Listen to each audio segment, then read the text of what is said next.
I would like to thank Dr. Christina Vasari of SDUIS for the opportunity to speak with you this afternoon.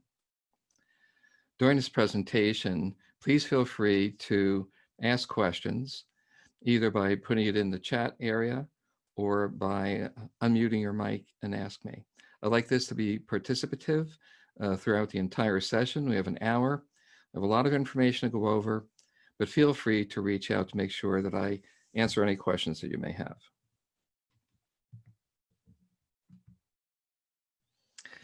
My name is Dr. Nick Molinaro. I am a licensed psychologist in the state of New Jersey, and I've had a thriving sports psychology practice, actually thanks to Dr. Vasari and for the opportunity she's afforded me with her counseling and mentoring me over the years. As you can see, I have quite an expansive group of athletes that I've worked with over this past 25 or 30 years, ranging from junior athletes all the way up to Olympic level. As the screen is rolling, which will show you some of the programs that I've been participating in, just wanted to explain that I'm mostly known for my work in golf because of my work on TV with Michael Breed and having been on a number of radio shows. But I work in a number of areas of sports and performance. I've worked with Yale's lacrosse team before they became national champs. I've worked with other lacrosse teams, and I've also consulted with athletes in the NFL, NBA. These are the highlights of my golf work. I've worked with Michael Breed. You may have seen him on the Golf Channel. Michael is actually one of my clients, and I've worked with him for the past 5 years or so. I also work with Rutgers men's golf team, which is in the Big Ten, and I've been fortunate to work with helping them in the recruiting section of the program over the past 2 years. I work with the Texas Junior Golf Tour and a junior golf tour in Virginia as well. And I'm the director of sports psychology and performance enhancement at Center Court 360, as well as Fiddler's Elbow Country Club, both in golf and tennis. I've had players in a number of different conferences on the mini and minor tours, and I've also been fortunate to work with PGA Tour players. I've been to 4 US Open, 3 for men and 1 for women. And you can see that it ranges from the big tour of PGA all the way down to some of the smaller tours in PGA Germany, Canada, and Latin America. I've worked on the Golf Channel, ESPN Sports, CBS Sports, and SiriusXM PGA Tour Radio as well. I'll give you a brief background on how I got into sports psychology. This is a picture of my grandfather, who is the riding mechanic. And this was in 1919, the Indianapolis 500, which was celebrated, the 100th anniversary was celebrated a year ago. My grandfather was in an accident. Was seriously injured. The driver died. But from that point on, I became interested in racing, and this is myself in 1995 racing.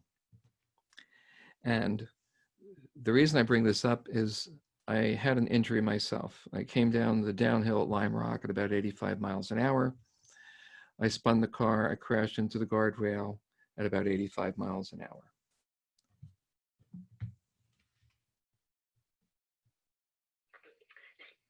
Can you hear me? Yes, you need to share the presentation. We can't see any. Oh, you can't? Okay, thank you. I'll start over. Can you hear me? Okay, bye. Bye. Yeah.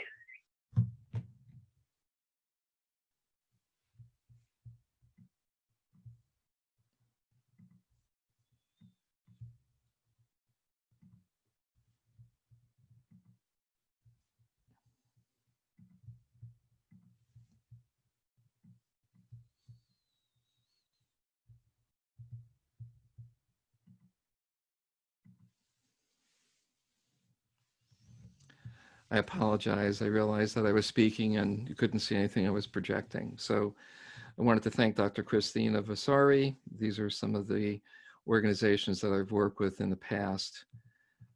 And let me just start again. I apologize for this.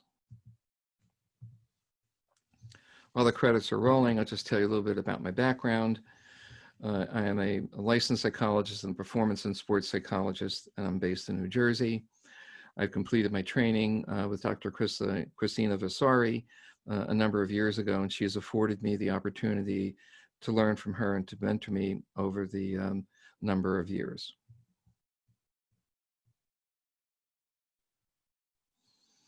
You can see that my background includes areas other than golf. I've worked with the lacrosse team at Yale just before they became national champs, other lacrosse teams. I was currently training an Olympic hammer thrower, but because of COVID, he's not able to throw this year, so we'll prepare him for next year. These are my highlights in terms of golf. Specifically, I've worked with Michael Breed, who you may know is on the Golf Channel. Michael is one of my clients over the past 4 or 5 years. I continue to work at his golf academy. You can see that I've worked with PGA Tour players all the way down to some of the minor tours, and also PGA Canada, Germany, and Asia. I've had experiences on the Golf Channel, ESPN Sports, SiriusXM PGA Tour Radio as well. How I got into sports psychology, this is a picture of my grandfather in the 1919 Indianapolis 500. My grandfather is a riding mechanic. There was a very serious accident. The driver was killed. My grandfather was dragged under the car for about 100 feet. He survived, had a damaged eye, but since that time I became interested in racing. This is me in around 1995 racing. And I had an auto accident, which actually led me to become a sports psychologist. I came down a downhill about 85 miles an hour, spun the car, went into the wall, had a concussion, broke my arm, but I loved racing. So I taught myself how not to become frightened.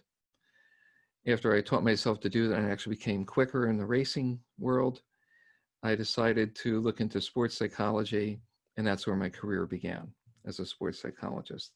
Shortly after that, I started training with Dr. Vasari.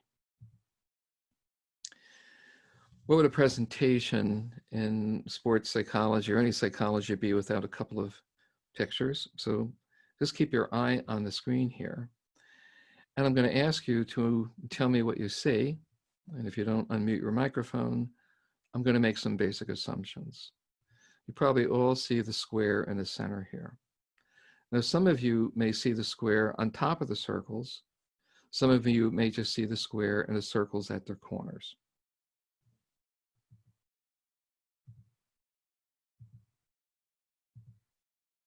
There was never a square there. Now, the reason I show you this is for two reasons. One is that it's a metaphor for what the truth is. What you see is not necessarily what you get. So in performance psychology, in living life, we have to know what the truth is. Some of you were drawn to seeing the square on top of the circles. And the reason for that is that we're kind of drawn to the light. And so in this optical illusion, it appears that there's a square there on top of the circles. The white space is all contiguous. What does this have to do with sports psychology? In sports psychology, one of the most important aspects of performance is where your attention is. Your attention will drive you to functioning. So if you're seeing something that's not appropriate, you're going to be guided by that and you'll make an error. So in the closed sport of golf, we don't want you to be shifting your attention quickly except when you become distracted. So in this example, if you just focus on that 1 3/4 circle, and as I bring in the other 3/4 circles, try not to see the square. Of course, if I tell you not to do something, you may do it. Don't think about pink elephants. You may have a hard time not thinking about pink elephants. So just continue to focus on that 1 3/4 circle.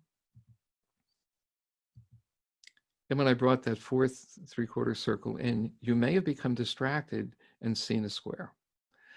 Now, if you're a quarterback, we want you to be able to be distracted, but shift your attention very quickly.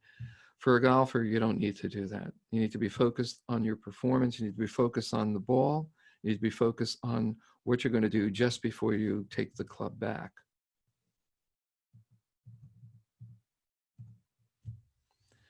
Which letter does not belong? Now, as you're looking that over, many of you may choose the Q. Some of you may have never even seen the T. Now, the reason this is important in being able to shift your attention to what the truth is, it's critical in a game of golf. I actually had a tour player, and she was over the ball, and the ball was below her feet 4 times in a very major tournament, and 4 times the ball went right. So attentional shifting, where you direct your attention, is critical in your performance as a golfer. Why is golf such a difficult sport to master? Well, when you train as a golfer, even if you're on a golf team, you may be competing for your spot on a golf team.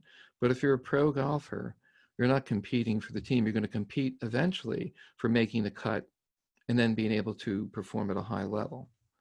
If you're an open sport athlete in high school, college, professionally, every day you're on the field, every day you're on the court, you're competing for that position. Golfers don't have the opportunity to compete until they're in competition. That's a key factor in a golfer being able to be competitive and maintain a competitive mindset, even though on a daily basis they're practicing, they're only competing with themselves. That's a very, very important fact, I think, in terms of becoming a golfer and having the opportunities to compete on a daily basis for your spot. The golf swing is about 1.3 to 1.5 seconds. Now, if you're swinging the club 72 times in competition, it means you're only swinging the club around 90 seconds. If you're a golfer like me, you're swinging it closer to 120 seconds or maybe even longer than that because I have to take more shots. There's not another sport where that's taking place over such a long period of time. Even a gymnast will do their competition and they'll wait till they come back, but a golfer is always in motion, getting ready to get ready for the next shot. It's a very unusual sport. Golf is also played sideways. You don't see the target when you're hitting the ball. Those are factors that make this game very, very difficult. The average human has about 80,000 thoughts a day, somewhere between 2,500 to 3,000 thoughts per hour.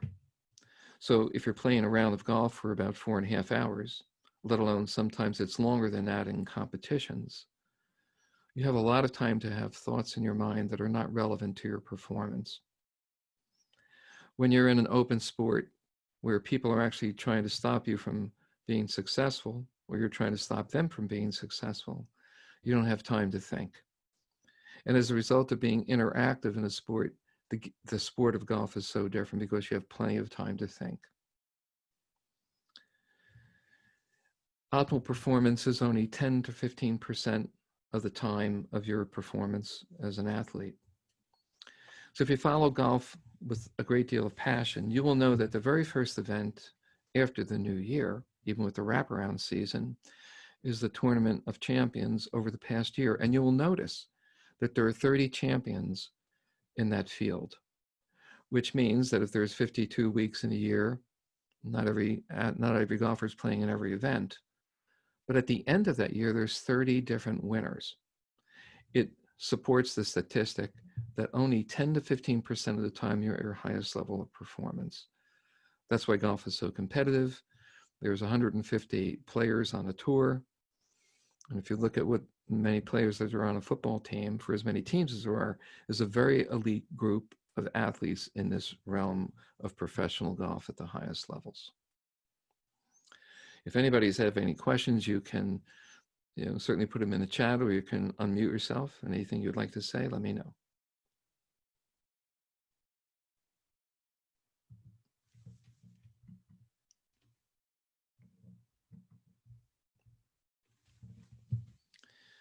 Is confidence the best predictor of performance in any sport?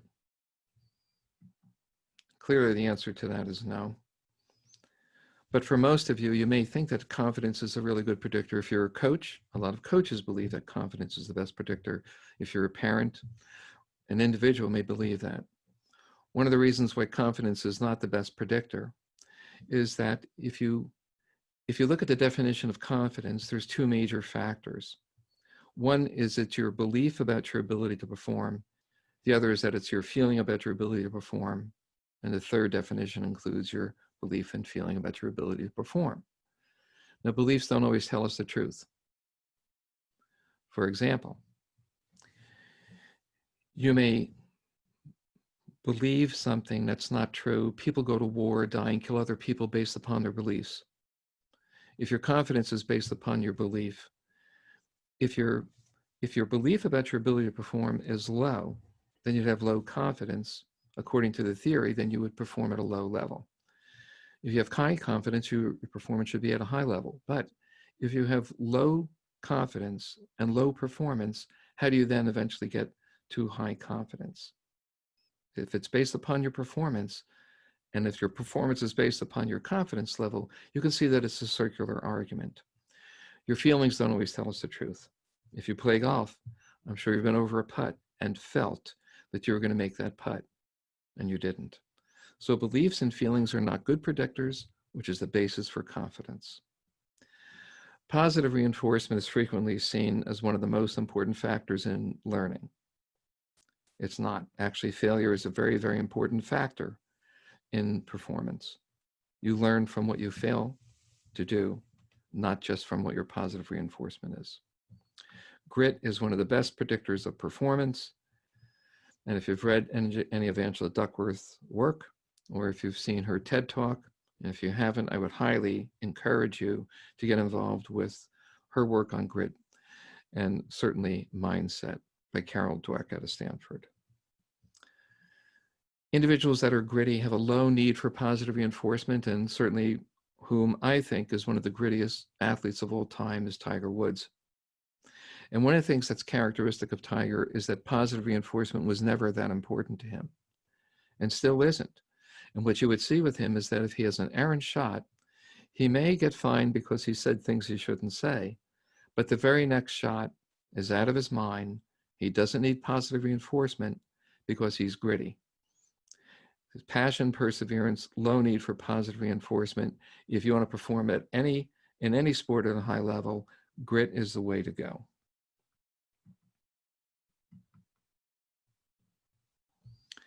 Is failure important in learning sport? The answer to that is obviously yes. Why is failure so important? What I'm going to show you now is what people used to believe is the phenomenon of muscle memory. If I could see all your hands and I'd ask you if you believed in muscle memory, my guess is that you would believe that. My guess is coaches believe that. It's not true, but they believe it. And if you believe something that's not true and you try to train when something's not true, it's going to affect your performance. This is a cross-section of a nerve. So what you see here is the yellow area is where electrical activity comes through the nerve and goes to the muscle. So all the electrical activity is occurring in your brain, goes down your spinal cord, comes to your muscles. Now what we see here is a lot of this green area, which is described as myelin. Now you can see that this myelin is thicker and this myelin is thinner.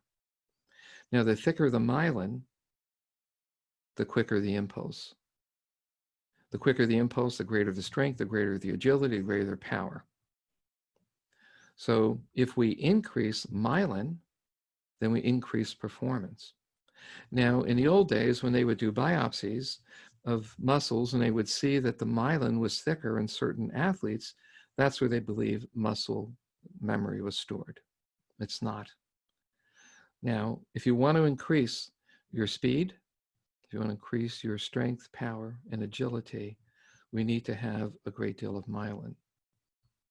Myelin grows, and here's an example of myelin growing. There are these two areas, myelin's growing this way, and myelin's growing this way. Now, the thicker the myelin, the greater the insulation, the quicker the impulse is, the greater the strength, speed, agility, and power. Would you like to know how myelin grows? If you're below the age of 50, myelin grows pretty quickly. If you're above 50, it actually slows down, doesn't really grow very much. In demyelinization, when the myelin is not growing, that's when we have people that are affected with neurological conditions, muscular dystrophy, and multiple sclerosis. The only time myelin grows is when the individual fails at the activity and then corrects it. Fail greatly,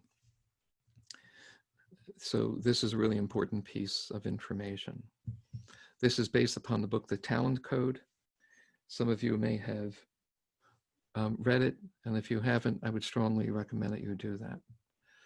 So what happens in golf is that we want to actually train you in micro movements, not necessarily the full swing. If you take a look at, as indicated in the book, the country that produces the best soccer players was Brazil. And the reason that that's the case is that young Brazilian players learned on the game futsal. Now, futsal is soccer-like, except that the ball doesn't bounce. So the only way that you could make progress is be able to practice being able to perform at a high level by using footwork, and failure, and then being able to conquer that by correcting it, produced high level performance. That's where the studies came that showed us what was the basis for high level performance is in micro movements and failure in golf. I don't teach the golf swing, but I teach how you can perfect the golf swing.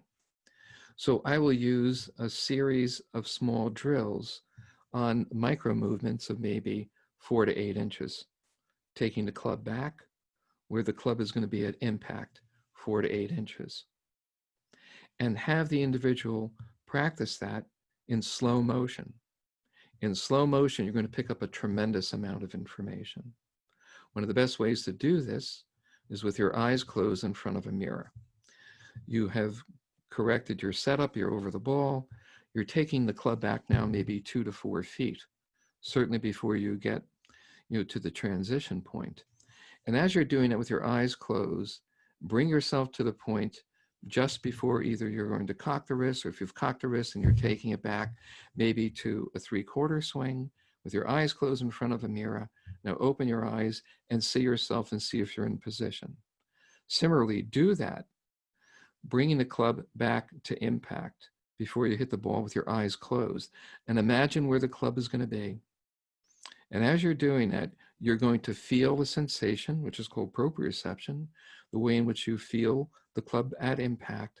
Open your eyes and take a picture. It's a snapshot of your vision of being able to see where you are at impact. Now, if you vary short portions of your swing, so maybe bring it to transition and stop there, open your eyes, and then bring yourself back after transition has occurred, maybe to halfway down or at impact, and doing this with your eyes closed and being able to sense and open your eyes and see where you are.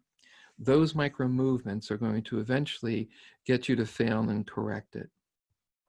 That kind of training is very different. I work with a tour player, and he could not get to, he could not get to parallel. I was with his swing coach, and I asked him to close his eyes and put the club at parallel, and he put the club only about here. He was not even at parallel. After a period of time, he had a sensation of where parallel was. We started from parallel and worked the swing downwards.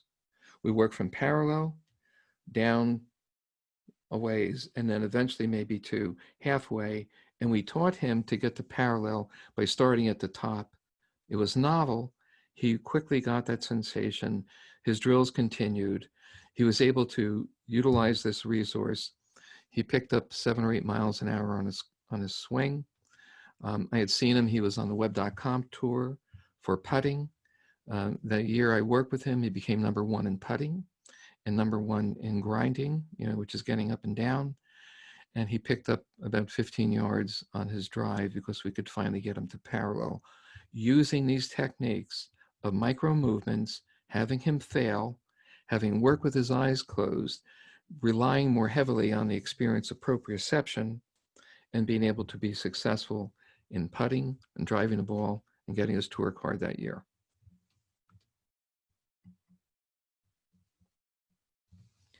Factors that affect change. You're all here because you want to know more about change. You want to develop. And there's only 5 requisites, at least the 5 that I believe in. Maturation. You couldn't ride a bicycle when you were 2 days old. You can't swing a golf club until you are old enough and mature enough. But maturation is not only about age and about the coordination. Maturation is also what's taking place in your mindset. Other factors that affect us are coercion. Those of you that have been quarantined, we have been coerced into following what the regulations are of the governors of our states. We've changed our behavior in spite of the fact that we didn't want it to take place. Crisis will precipitate a change. If you've been in an accident, you've been around during 9/11, or even the COVID crisis, your behaviors are different as a result of crisis. I'd like not to use any of those three in change. I'd like to use the next two, which is discomfort and the act of the will. If you're too comfortable, you won't change. If you're too uncomfortable, you won't change. A number of players come to see me because they're uncomfortable not making the cut, or they haven't felt comfortable in the swing, or they have the yips. The act of the will, you have made a conscious decision to be different. And as a result of that, that will influence your behavior. Change will occur. So those are the 5 requisites, in order for you to be able to change your performance. Again, I'll open up the opportunity if anybody have any questions.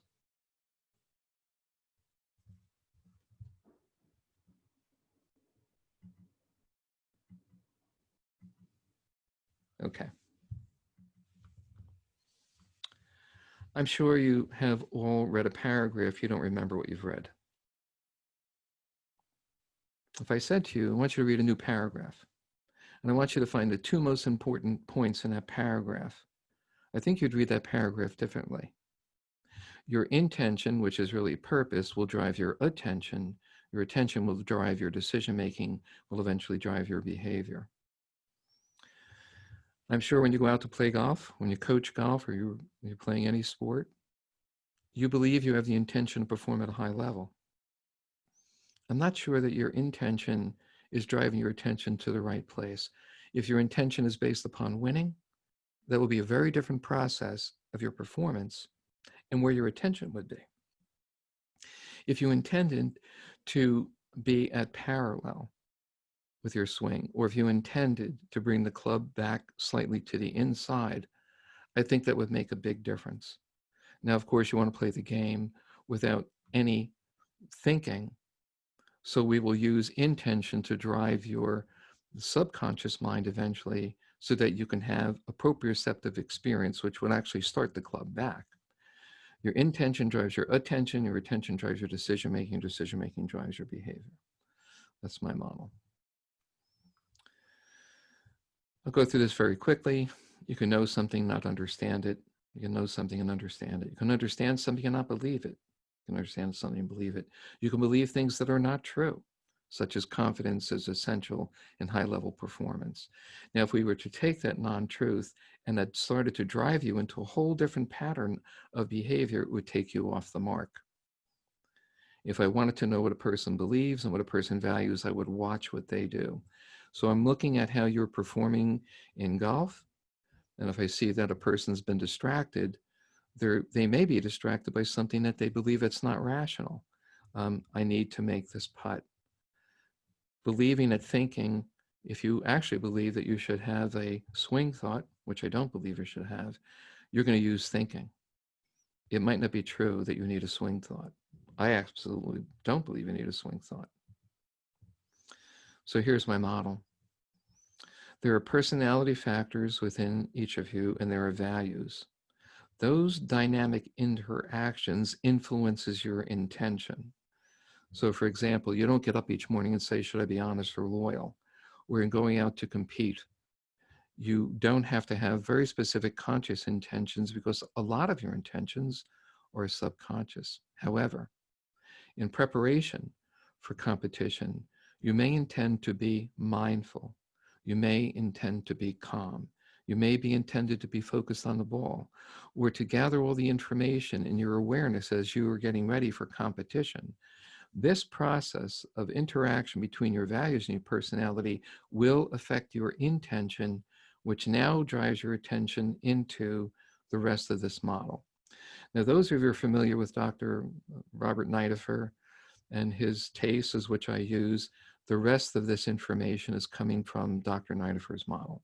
And I think he spoke earlier today, and I think he's speaking tomorrow again next week. And if you've not heard Bob speak, I hope you have an opportunity to listen to one of his webinars. He's excellent, and certainly one of the fathers of sports psychology in the US. So what you'll see, I will highlight the rest of this section, but this is where I start to integrate values and personality factors which will influence your intention in driving you to perform at a higher level. This is the TACE. I don't know if you've had the experience with it, but if you haven't, if you are a sports psychologist, I would urge you to take the coursework. And if you're an athlete, I would urge you to, if you are consulting with a sports psychologist, to have them do the test with you. It's extremely effective in being able to measure 20 mental skills of performance. Every athlete that I see, from a junior all the way up to collegiate and world-class levels, and everyone that I work with in the corporate world, all receive the TACE. And the analysis of that would help you understand what mental skills you need to work on. I'm not going to go over them. We don't have time for that today. If you take Bob's webinar, he will explain it much better than I could ever do.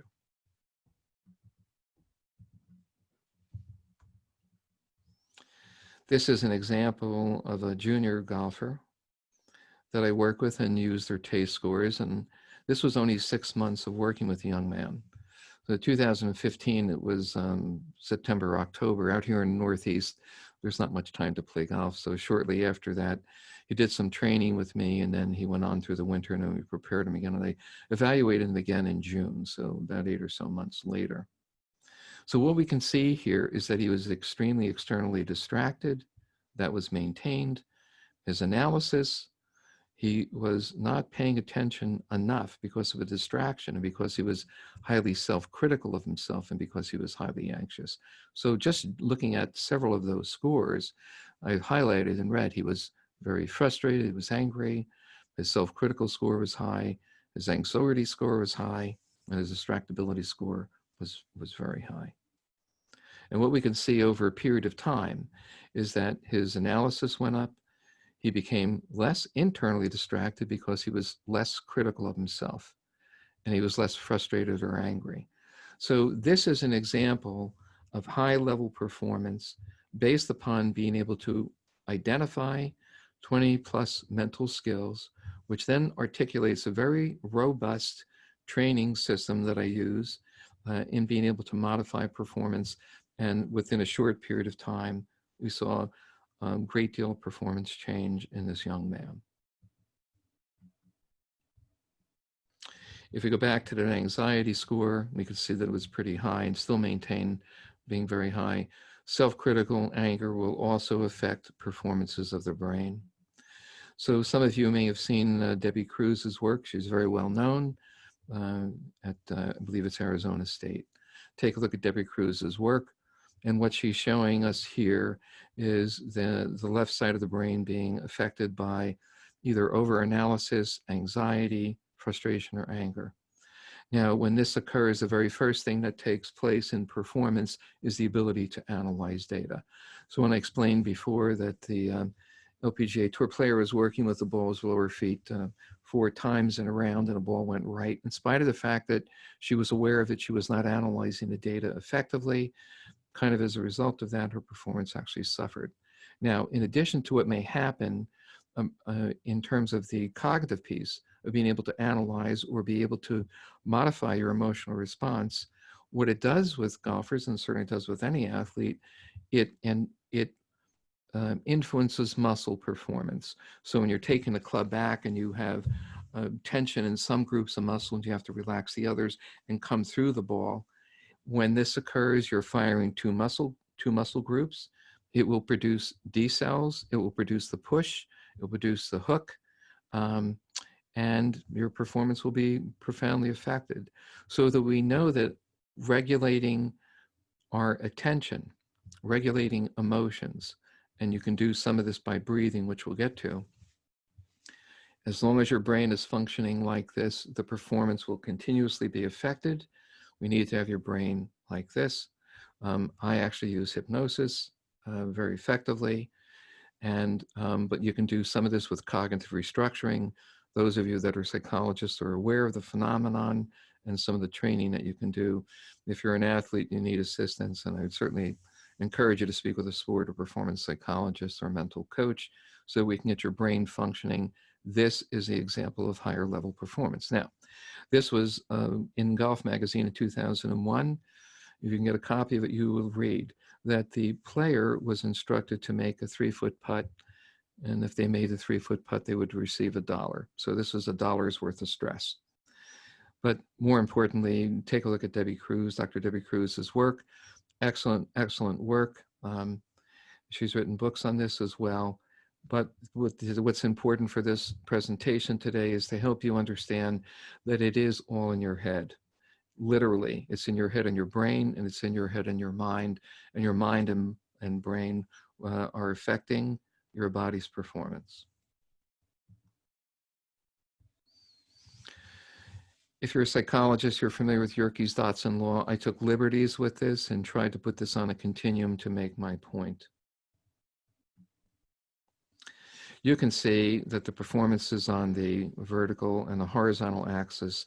There is arousal and anxiety. I've taken the liberty of modifying this just for the presentation. So you can see at the top in the center, there's the ZOF, which is called the zone of optimal functioning. My responsibility in working with golfers and all athletes and people in business is to help them get to the highest level of performance on the vertical, is at 100. And I do that by helping them understand that the arousal level is on a continuum. As your arousal goes up, if you cross that, you're going to cross into anxiety, and you'll get there quicker if you're focused on the outcome versus the process. The process is easily identified as being in the moment, and the anxiety is relating to outcome focus. Those of you who become anxious because you're concerned about whether you're making the putt, or you can hit the ball down the fairway, where you're going to make the cut. If your attention is on anything other than what you have to do in the moment, the end result will be you'll become too outcome focused. That will drive your anxiety level up. Even if it's a slight bit, that will affect the coordination of your body as measured by things such as galvanic skin responses, heart rhythm, not just heart rate, breathing, and cognitive processes.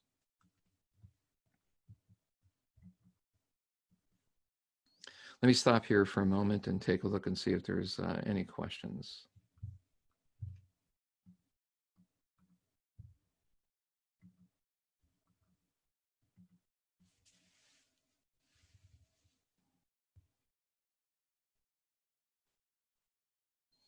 Here's a question we'll begin with. If you have 2,500 to 3,000 thoughts per hour, how do you zone out the bad ones and zone in which will help you perform the best? Well, we're actually going to try to move you away from thinking. So if you're over the ball, if you have a negative thought, if you're walking down a fairway and you haven't been successful, we don't want you to be actually thinking. We'd rather have you visualizing. So there are 3 forms of visualization. External form is the video camera watching you make a swing. You can imagine visually with external imagery. Internal imagery is what you're actually saying. So I like to use this particularly in chipping and putting. So you can imagine the impact of the club in the putt, it being square to the ball, or in a chip, the angle of attack. And as you're visualizing that in your mind, and if you close your eyes and you try to see that, you're actually going to affect the electrical activity in your brain. It's going to start to neutralize, and pictures and imagery and what's called proprioception feeling will actually influence performance and will stabilize the brain. We're trying to move away from thoughts. So as soon as a negative thought comes in, almost as if you had a remote control, you would tap that in your mind, and then you would be able to have an image, and that should erase some of those things. We'll also work with breathing in a bit. When teaching golfers the small movements for the slow motion, use a mobile device for a secondary layer of visual feedback for the golfer to imagine reinvention where the swing was. Sure, that's a good idea.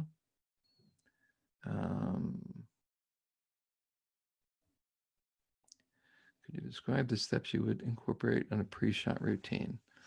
Okay. Let's work with the pre-shot routine right now. First of all, one of the most important things in pre-shot is being able to breathe effectively.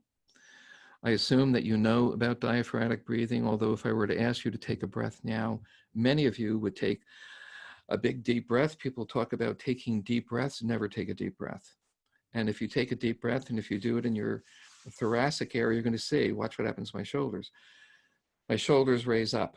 Now, if you're a golfer, I don't think you want your shoulders to be tensed. So we use diaphragmatic breathing. Your diaphragm is located just below your rib cage. And imagine, just put your hand on your rib cage, below your rib cage now, and imagine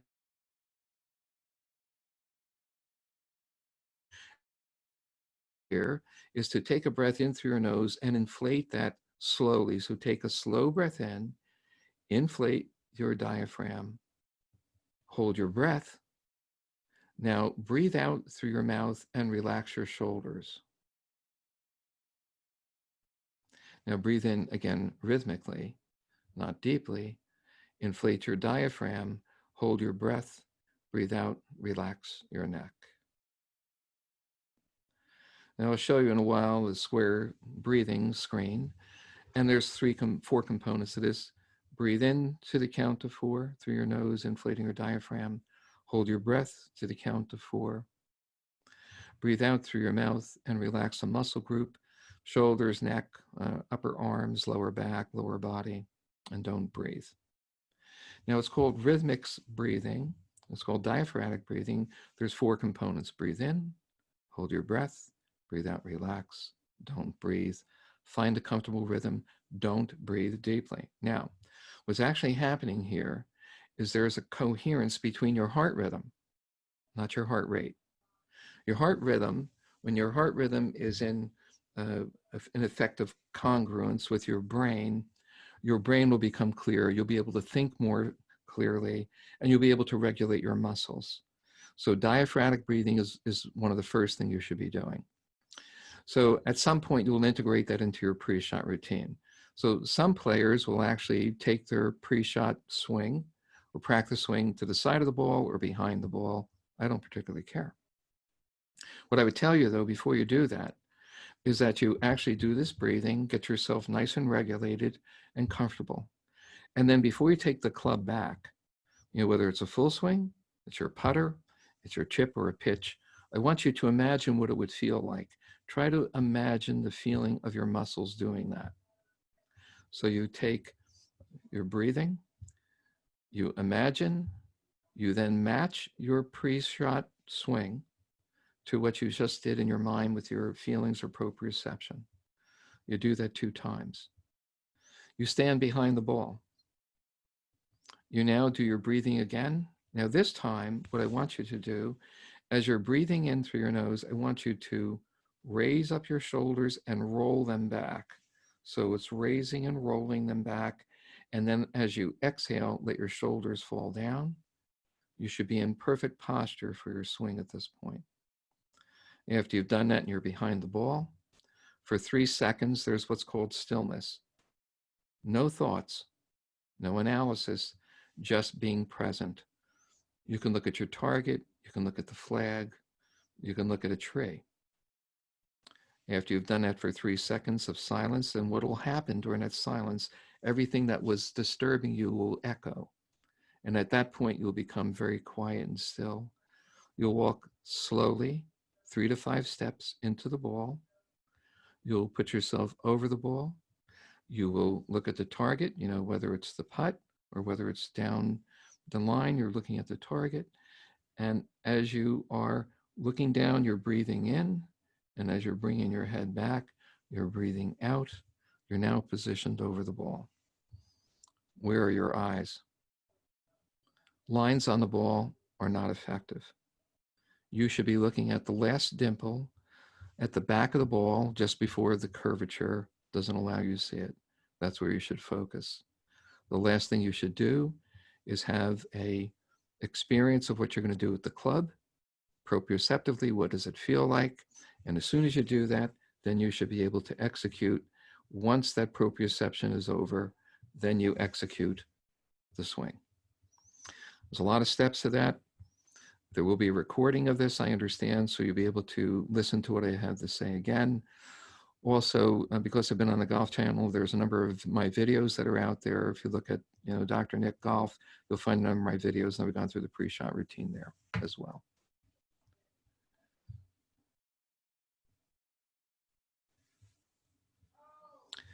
Okay, I'm going to move on now.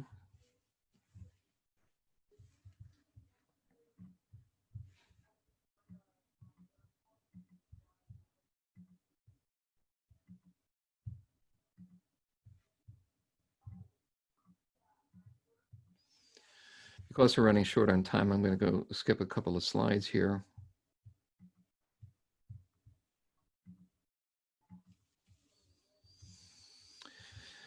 Now, you should read Carol Dweck's mindset, and there's what's called a growth mindset versus a fixed mindset. A mindset's very important. Your mindset starts before you get onto the course. And the mindset would be is that if you start to become distracted, you're going to bring your attention back. That you're going to be focused on each and every shot. That throughout your round, it is an opportunity to excel and to execute. It's not about winning. Journal keeping, we're not going to get into. I would talk about a post-shot routine, but one of the things I want you to be able to do is that after the shot is over, I want you to ask yourself the question, did you get done what you wanted to get done? Yes or no? Did you get it done? Yes. What did you learn? Did you get it done? No. What did you learn? At the end of that post-shot, that portion of the post-shot, I want you to focus on what's called focused effort, FE. On a scale of 1 to 10, were you focused, closer to a 10, or you at a 1? You need to be focused on each and every shot. You need to be around a 7 or an 8. Since high-level performance occurs at the 85th percentile 85% of the time, you won't reach that other 10 or 15%, except for a very short period of time ever on the golf course. 85% is fine. So you need to understand what your focused effort would feel like at the 85th percentile, not at the 100th percentile.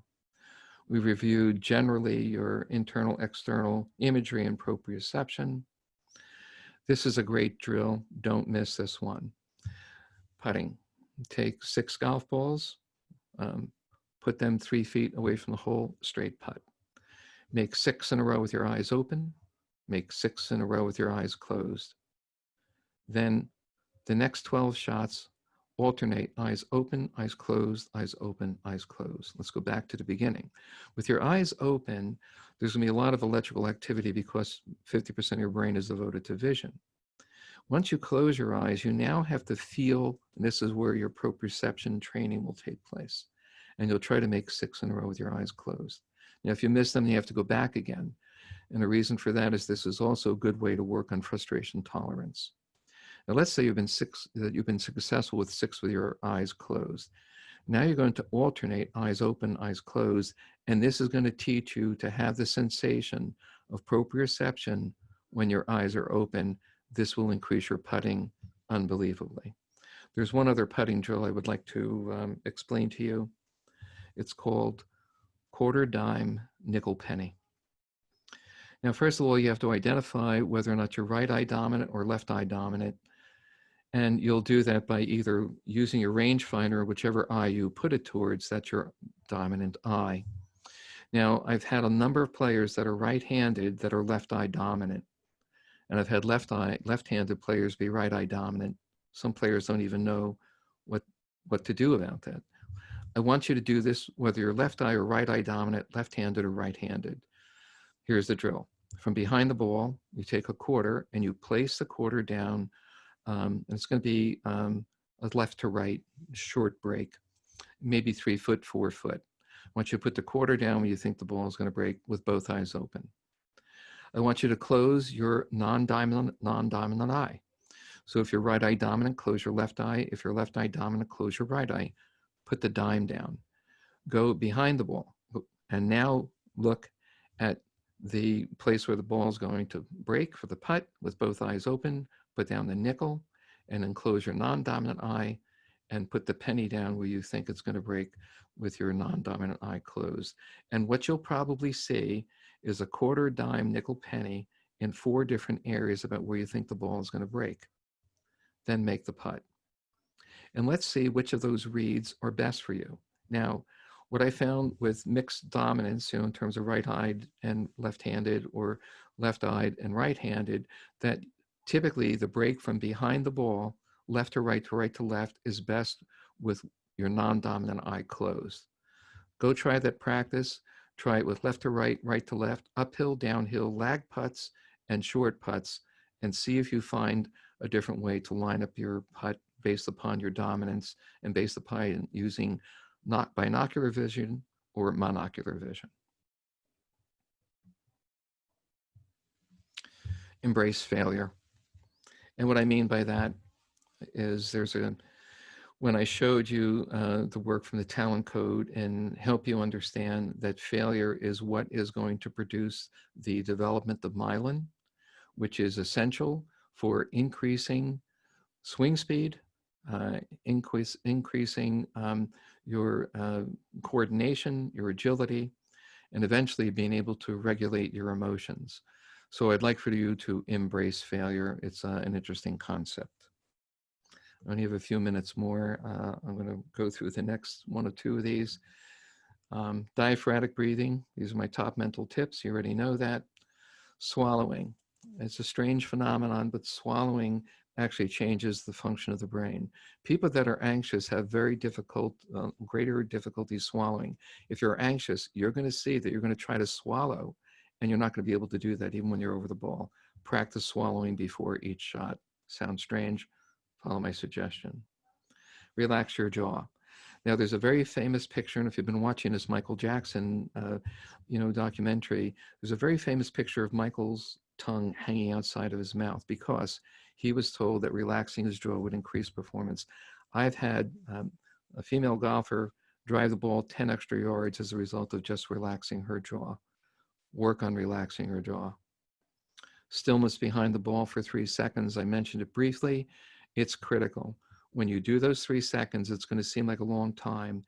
Everything will become silent, and what will become very clear to you is where your attention needs to be. Look at the back of the ball. We've already talked about. Bring your eyes to a rest for 2 seconds over the ball before you hit the ball, particularly in putting.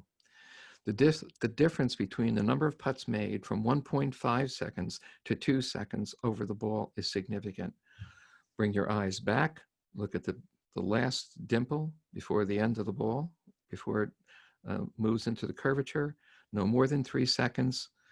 You'll see a dramatic change in 2 to 3 foot putts made, and certainly even longer putts as well. This is really important. After you've warmed up and you're getting ready to get into competition, take 4 or 5 clubs. Only hit 5 balls with each of those clubs. If you have your 5-iron and you know you only have 5 shots with your 5-iron, and whether you want to hit it straight, you want to shape the ball, it will be essential that if you practice like this, your performance will increase dramatically. You won't just keep breaking balls. Select a few clubs, only 5 balls you have to hit. Practice no more than 2 hours a day, and that's a total. And I would break that down into 20-minute cycles, 20 minutes on, 5 minutes off. Go practice something different. If you're practicing putting, go practice chipping. Go practice full swing. 20 minutes on, 5 minutes off, 20 minutes on, 5 minutes off. It's a total of time practicing, not all the other time off. Quarter dime, nickel, penny, my favorite. Post-shot routine we've been over. Well, I want to thank you for your time. This is my book. A lot of what I've told you psychologically is in the book. So it's great. And it's also, it's not just for youth sports. So I would encourage you to take a look at that. I will now see if there's any other people that have any questions for me.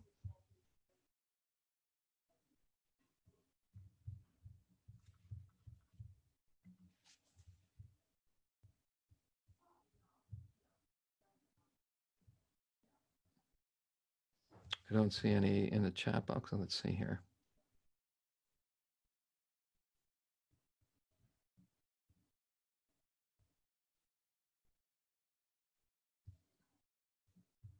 What was the third type of visualization?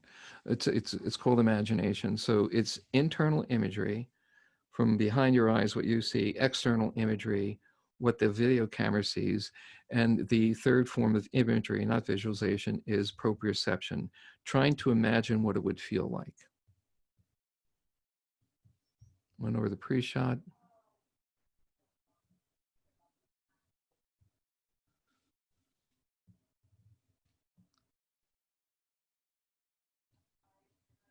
Okay. I apologize for not being able to see the screen in the beginning of this. Thank you kindly for your attention. And again, my thoughts go out to Dr. Christina Vasari for allowing me this opportunity to speak with you. I'll be doing 2 or 3 more presentations, none of which is on golf.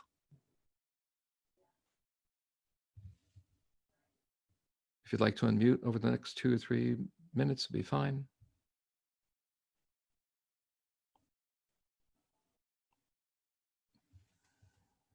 Thanks, Nick. Anna, thank you.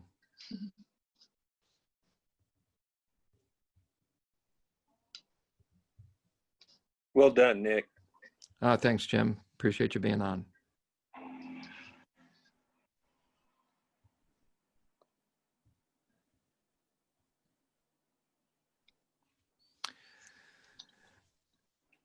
Anyone else?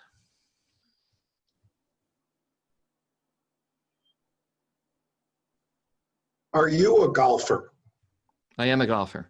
I started playing when I was 52. I'm now 73.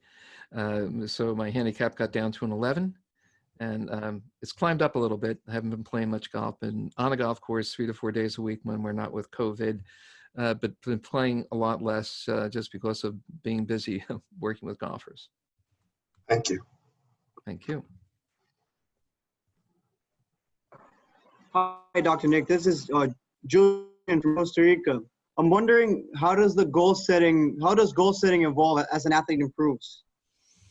You're always going to be modifying your goals because you obviously want to get to a higher level performance. No one ever maximizes their potential. So the goals will change. So because every athlete, whether they're a junior, collegiate, world-class, pro, is always being coached. And always being coached because guess what? Some of the goals that you reached before, you've lost your ability to be at that level, and you may have to go back over them again. So it's an interesting phenomenon. No one ever masters any athletic skill. It appears that they're doing so, but at some point it starts to get modified. So you will find that throughout your whole golf career, and by the way, thanks for joining in again, Julian. You will find that throughout your entire career that you're going to have to revisit some of those things. So I've seen golfers that were not square at impact in spite of the fact that they're on a PGA Tour. And so the ability to do that, 100% of the time never occurs. Your goals will change because your responsibilities are going to change, because as you get to the leader of the highest level of your performance, the goal now is to stay there. You haven't had that before. Thank you, Dr. Nick. My pleasure. Dr. Nick. Yes. Yeah, hi, I'm Ben Loeb. I'm actually a high school tennis coach, and I teach a course in sports psychology at the high school. I'm interested about your focus effort. Right. Is that referring to 85% effort level? You said not 100%. I think in tennis, there's a lot of times I'll say to players, hit an 80 ball or hit a 90 ball, as opposed to going all in and creating that muscle tension of 100% effort. And it seems like there's some parallels with golf. Can you explain what you meant by focus effort, if I'm on the right track? Sure, thank you. I also work at Center Court 360, which is a tennis program, so I do some work with tennis players as well, very high levels. So when we're talking about focused effort, so it's the energy that you're using devoted to your attention. So we're looking at that whole attentional shifting. In tennis, it's clear, right? I mean, so what are you looking at? Are you looking at where you're looking at the racket? You're looking at the ball? What are you looking at as you're getting prepared to hit? So if you're able to shift your attention, then I would look at the focused effort directed on attentional shifting. I would look at the focused effort on movement to the right, focused effort movement to the left. So as you're training the players, we want to conceptualize in smaller groups of the training where their focused effort is in practice and even in competition, because we will know that you're not 100% of the time. So maybe your agility to the left or to the right that day is not the same. Is your effort there? Is your focus there? That's what it means. So it's really geared more towards focus than physical effort itself. Focused effort, that's what FE stands for, yes. Focused effort, yep. So we're looking at the focus. Where's your attention need to be? Thank you Okay. for your question. Yep, thank you. Is that focus with an ED on the end of focus? Yes, Okay, all right. it's not my term. I got it from something I read, FE, focused effort, yep. Yeah, it has more to do with focus than effort itself. It's the effort of the focus. Maybe that's a better way to put it. Okay. So is your focus, you know, if the individual has to work on movement to the left, and they're playing and they're not paying attention to that in their drills or their practice, that focused effort moving to the left is not high. It may be about where the ball is going to be. It may be what they're doing with their serve, but in their practice, that might not be where it needs to be if that's what the drills are. So not unlike when you read a paragraph and you've read the paragraph, I've read the paragraph, you don't remember what you read. I said, go back now, direct your intention to finding two most important points. Same thing in performance. Is your intention to be movement to the left? Coach said that's what I'm supposed to be working on. Well, I'm not so sure your focused effort is there. Clear? Yes. But it's interesting. You say you don't want it at 100%. What I'm saying is that I'm not trying to get you to be 100% there 100% of the time. Oh, okay. What I'm talking about in training is that because performers are at the 85th percentile more time than they are at the 100th percentile, trying to get them 100% of the time is never going to work. So what we're looking for are high levels performance. Let's take a look at an Olympic athlete. Now we know that there's only 2 weeks that they're going to be at maybe 10 to 15% higher than they've ever been. You can't possibly be there training at that level all the time because you have to have something left, because your performance will increase when you're up against someone who's performing at a higher level. And you think about what happens for those 2 weeks, you know, when athletes of all different skills, all different, you know, types of athletics, they have to be there. You can't be at 10 to 15% above the norm for 100, you know, for a long period of time. So we look at training for Olympic athletes, the 6 weeks prior to their Olympic venue is different than what's been going on before that. So hopefully that's understandable. Yeah, thanks. Any other questions?